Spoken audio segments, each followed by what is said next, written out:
Hi, I'm George Woodbury from College of the Sequoias in Visalia, California, and in this video we're going to go over how to graph an inequality in two variables. Now the first step is to graph the equation as if there were an equal sign there. So I'm really thinking about graphing the line y equals 2x minus 6. I know the slope is 2 and the y-intercept, it crosses the y-axis at negative 6. So from that point, up 2 over 1, up 2 over 1. What's different, though, is because that line is where it's equal to 2x minus 6, not less than 2x minus 6, I need to show that that line is not included, and I do that with a dashed line. So if this sign had an equal sign underneath it, then we would draw a solid graph. But when there's no equal sign, we use a dotted or dashed graph to indicate that that line or curve is not included in the solution. So I'm going to begin with the line. Again, I know that the y-intercept is at negative 6 on the y-axis. And I'm going to just put a bunch of points because I don't have a ruler to make sure this is straight. So the more points I have, the better a chance I have. And it's really important that this graph is precise because in a moment, we need to pick the coordinates of a point that's not on the line. And if our graph strays a little bit, we've got a big problem.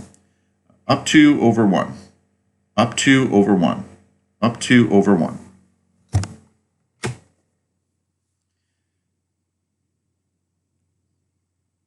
Oops. Forgot what I was doing there.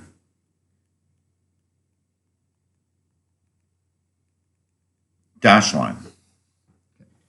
Now, I need, this graph separates, this line separates the graph into a region where y is less than 2x minus 6 and where y is greater than 2x minus 6. And intuition tells us that we should shade underneath the line, so the bottom right, because we see a less than sign. But we can't, that doesn't work in every case. So you really need to come up with a test point that's not on the graph. So for me, the best choice for a test point is always the origin if it's not on the graph. And here, it's clearly not on the graph. If I substitute 0 for x and 0 for y, and the inequality is true, I shade where that point is. If it's false, I cross the graph and shade on the other side. So what we're trying to figure out, again, y is less than 2x minus 6.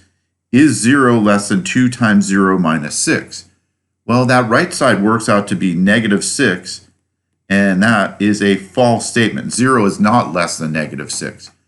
So that ordered pair is not a solution, and it also means that none of the other points in that region are solutions either. We're going to jump across the line and we're going to shade this side of the line. So every point in that shaded region is a solution. Let's try another one out. This one I've chosen so that we can see that the sign doesn't necessarily tell us automatically which side to shade. This time I've got a line that's not in slope-intercept form, but in general form. 3x minus 2y is less than or equal to 6. The first thing that I see is that my line needs to be solid because of the equal sign under the less than. I'm going to graph this one using the x-intercept, which is where y equals 0. 3x minus 2 times 0 equals negative 6. 3x equals negative 6, x equals negative 2. So at negative 2 on the x-axis. For the y-intercept, if we put in 0 for x, we're left with negative 2y equals negative 6. And when we divide by negative 2, we get y equals 3. So that's 3 on the y-axis. And we're going to draw a solid line through those 2 points. Now, the point 0, 0 is not on the line, so that can be my test point again. And I'm going to plug into 3x minus 2y less than or equal to negative 6. Now, because we see the less than sign, you might be tempted to shade below again, but not this time.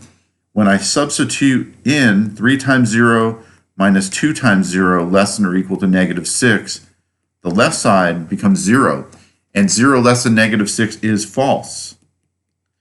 So again, that tells me that this is not a solution, and all the solutions are on the other side of this graph. So we shade to the top left.